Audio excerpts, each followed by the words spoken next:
आप लोगों ने शब्द विचार पढ़ा था। उम्मीद करते हैं कि आप लोग शब्द विचार अच्छे ढंग से पढ़े होंगे, याद किए होंगे और अपनी कॉपी में आप लोग लिख भी लिए होंगे। अब हम आपको पढ़ाएंगे आज संज्ञा। संज्ञा आप लोग देखेंगे कि संज्ञा का डिफिनेशन यानी कि परिभाषा क्या होता है, संज्ञा किसे कहते हैं। तो जाहिर सी बात है कि मन में एक विचार उठता है कि संज्ञा किसे कहते हैं। संज्ञा का जब आता है तो संज्ञा, इसका परिभाषा अलग अलग तरीकों से हम लोगों ने हर क्लास में संज्ञा पढ़ा है। आप लोगों ने हर क्लास में संज्ञा पढ़े हैं। संज्ञा क्या है? तो संज्ञा किसी व्यक्ति,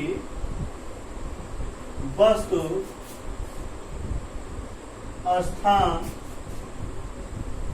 या भाव के नाम को संज्ञा कहते हैं। दूसरे शब्दों में हम कह सकते हैं कि जो भी वस्तु हम अपनी नंगी आंखों से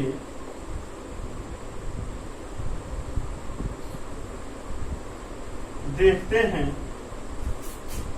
वह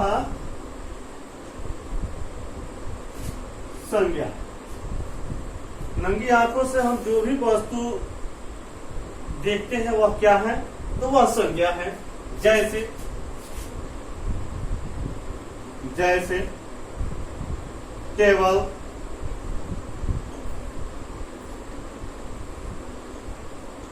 कुर्सी, किताब, गाय, हिमालय, सेना या दूध, चावल इत्यादि। ये सब क्या है? तो ये सब संज्ञा है। ये संज्ञा का डिफिनेशन लगभग उम्मीद करते हैं कि हर बच्चे को याद होगा संज्ञा। इसके बाद संज्ञा के भेद आता है बारी, संज्ञा के भेद। तो संज्ञा के भेद, तो संज्ञा के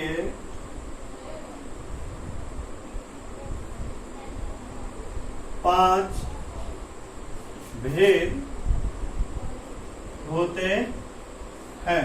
संज्ञा के 5 भेद होते हैं। तो वह कौन कौन सा भेद है आप इसको उतारिए और उसके बाद हम आपके संज्ञा के 5 भेदों का एक एक करके बढ़िया से डिफिनेशन करके आपको दिखाएंगे, बताएंगे, समझाएंगे। जहां अगर आपको समझ में नहीं आएगा आप लोग हमसे पूछ सकते हैं, फोन के माध्यम से या व्हाट्सएप के माध्यम से या हमारे यूट्यूब चैनल के कमेंट करके आप पूछ सकते हैं। जो भी आपको पूछना होगा पूछिए। ज्यादा से ज्यादा इस वीडियो को आप लोग शेयर कीजिए, एक दूसरे साथियों को आप शेयर करें। ये इसमें कोई कॉस्ट नहीं लगता है, ये फ्री है। हमारे माध्यम से फ्री पढ़ाई आपको चल रहा है। आप इसको जितना ग्रहण करना है ग्रहण करते चले और ध्यान से आप लोग पढ़ें। संज्ञा के 5 भेद। 5 भेद में पहला है आपका जातिवाचक संज्ञा, जिसको इंग्लिश में कहते हैं कॉमन नाउन। ये आपका हो गया पहला जातिवाचक संज्ञा। दूसरा है आपका व्यक्तिवाचक संज्ञा, जिसको इंग्लिश में हम कहते हैं प्रॉपर नाउन। तीसरा है भाववाचक संज्ञा। तीसरा नंबर भाववाचक संज्ञा, क्या है? Abstract noun. चौथा समूहवाचक संज्ञा, कलेक्टिव नाउन। पांचवा द्रव्यवाचक संज्ञा, मटेरियल। ये 5 नाउन आपको मिले ये 5 नाउन। अब हम पहला क्या लिखेंगे, हम यहाँ जातिवाचक संज्ञा। जातिवाचक संज्ञा यानी कि कॉमन नाउन।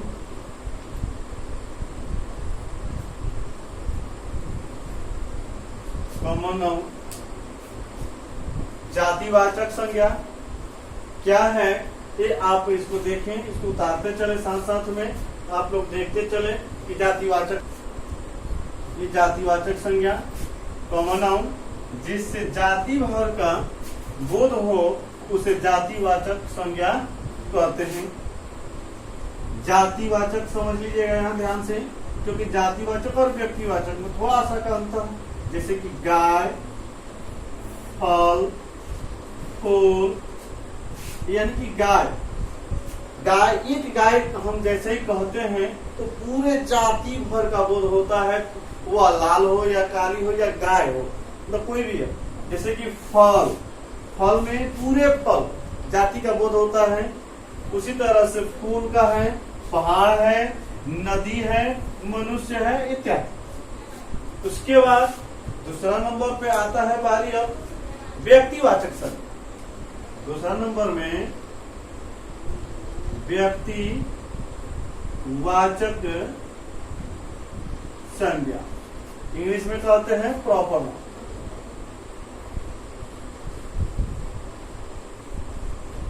प्रॉपर नाउन यानी कि व्यक्तिवाचक संज्ञा क्या है, ये आप लोग देखेंगे कि व्यक्तिवाचक संज्ञा क्या है। आप इसको जातिवाचक को उतारें और व्यक्तिवाचक को लिखना स्टार्ट करेंगे आप लोग।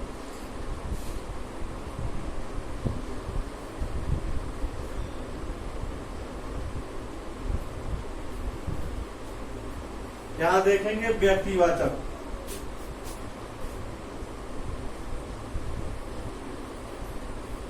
जिससे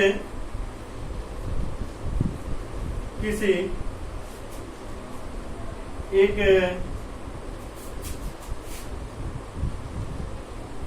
खास व्यक्ति का बोध हो उसे व्यक्तिवाचक संज्ञा कहते हैं। जैसे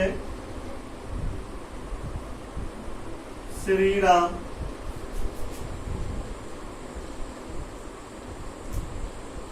हिमालय, ये क्या है, जैसे में श्री राम क्या है, श्री राम एक व्यक्ति का नाम है, इसलिए यह एक व्यक्ति का बोध कर रहा है, यह क्या है तो व्यक्तिवाचक संज्ञा है। उसके बाद जैसे कि पटना,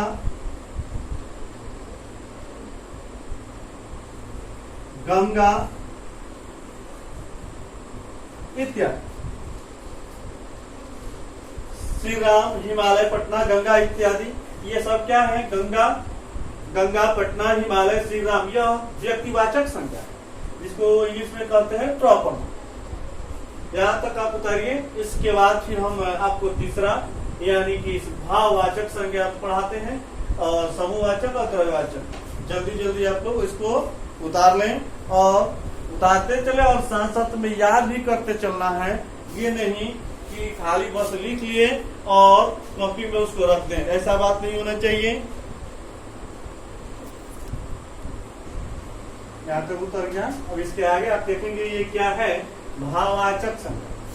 भाववाचक संज्ञा, इससे किसी व्यक्ति या वस्तु के गुण, धर्म, स्वभाव, मतलब उस व्यक्ति का क्या है या उस वस्तु का, उसका गुण क्या है, उसका धर्म क्या है, उसका स्वभाव क्या है, इस चीजों का जो जिससे मतलब जिस शब्द से बोध होता है वह क्या है, तो वह भाववाचक संज्ञा है। जैसे कि वह व्यक्ति बूढ़ा है, तो बूढ़ा क्या है, उसकी बुढ़ापा को दर्शाता है कि वो बुढ़ापा, उस व्यक्ति बुढ़ा है। तो बुढ़ा जो है क्या है, बुढ़ा तो वह भाववाचक, उसके भाव को दर्शा रहा है कि वह व्यक्ति जो है क्या है, तो बूढ़ा है। वह व्यक्ति मतलब उसके अंदर सच्चाई है, उसके अंदर सच्चाई है। तो सच्चाई क्या है? ये भाववाचक। राम के पास ईमानदारी है, राम के पास ईमानदारी है। ईमानदारी क्या है? तो यह भाववाचक हो गया। लंबाई यानी कि खेत की लंबाई इतना है, या रसगुल्ले ज्यादा मीठा होता है तो उसका जो मिठास है वो क्या है? तो भाववाचक। वैसे ही चौड़ाई, चौड़ाई का भी वही चीज हो गया। मान चलिए कि ये हमारा सबको ये बोर्ड है, बोर्ड की चौड़ाई कितनी है? तो चौड़ाई जो है क्या है? तो चौड़ाई भी एक भाव है, उस भाव को दर्शाता है। अगला चौथा नंबर है आपका समूहवाचक संज्ञा। 4 नंबर आप देखेंगे समूह वाचक संज्ञा। समूहवाचक संज्ञा, समूहवाचक संज्ञा क्या है? समूह, इससे समूह अथवा समुदाय का बोध होता है। इसे क्या होता है? समूह अथवा समुदाय का बोध होता है। जैसे जैसे वर्ग, सेना, गुच्छा, सभा इत्यादि। उम्मीद करते हैं कि ये भी आप लोग समझ ही गए होंगे। वर्ग, वर्ग एक से नहीं होता है, वर्ग अनेक लड़कों से मिलाकर, यानी कि एक से अधिक से मिलाकर के जो तैयार होता है वर्ग। उसी तरीके से सेना, जैसे कि अंगूर के गुच्छे, अंगूर के गुच्छे क्या है? वह एक गुच्छेदार है, गुच्छा में है, एक नहीं होता। एक को गुच्छा नहीं कर सकते हम, 10-20 का गुच्छा होता है, वह क्या है? उसको मिलाकर के गुच्छा करते हैं, वह क्या है? तो अंगूर का गुच्छा एक समूह वाचक संज्ञा है। उसी तरह से सभा, कोई भी अगर सभा होती है वह क्या होती है? तो सभा में भी अनेक लोग होते हैं, अनेक लोगों को मिला करके सभा तैयार की जाती है।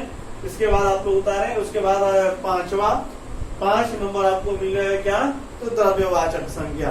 द्रव्यवाचक संज्ञा भी आपको लिखवाते हैं। आप देखेंगे द्रव्यवाचक संज्ञा। द्रव्यवाचक संज्ञा क्या है? किसी को देखिए, इसे किसी द्रव्य या वस्तु का बोध होता है। जैसे या हम दूसरे शब्दों में कह सकते हैं लेकिन जिससे नापा या तौला जा सके। दूसरे शब्दों में, दूसरे शब्दों में क्या कहेंगे? याद करने के लिए एक शब्द एक लाइन में, जिसे नापा या तौला जा सके उसे द्रव्यवाचक संज्ञा कहते हैं। या दूसरे शब्दों में जिसे हम खाने पीने के लायक बना सकते, जिसे जैसे कि मन चलिए खाने पीने लायक क्या है भाई? तो चावल है, आटा, गेहूं है, चना है, ये सब चीज जैसे घी है, दूध है, दही है, यह सब क्या है? तो ये सब द्रव्यवाचक। जैसे में चावल, घी, तेल, दूध, सोना, चांदी इत्यादि। यही आपका संज्ञा समाप्त होता है। आगे नेक्स्ट डे हम आपको पढ़ाएंगे सर्वनाम। तो आप लोग ज्यादा से ज्यादा इस वीडियो को लाइक करें और शेयर करें और सब्सक्राइब जरूर करें। सब्सक्राइब इसलिए करें कि जैसे ही हम वीडियो अपलोड कोई सा भी सब्जेक्ट का या अदरवाइज जो भी हम पढ़ाएंगे, जैसे ही हमने यूट्यूब चैनल पर डालेंगे वैसे उसका नोटिफिकेशन आपके पास तुरंत पहुंचेगा। तो इसलिए सब्सक्राइब करना नहीं भूलें और कमेंट जरूर करें, कमेंट में बताएं कि कहाँ समझ में नहीं आया है और कहाँ नहीं समझ में आया है, उस चीज को हम आपको बताएंगे। चलिए तो ठीक है, यही पढ़ाई समाप्त होती है। कल आपको नेक्स्ट डे में मिलेंगे सर्वनाम को लेकर के, सर्वनाम बताएंगे, सर्वनाम आपको पूरा विधिवत रूप से हम आपको सर्वनाम पढ़ाएंगे। धन्यवाद।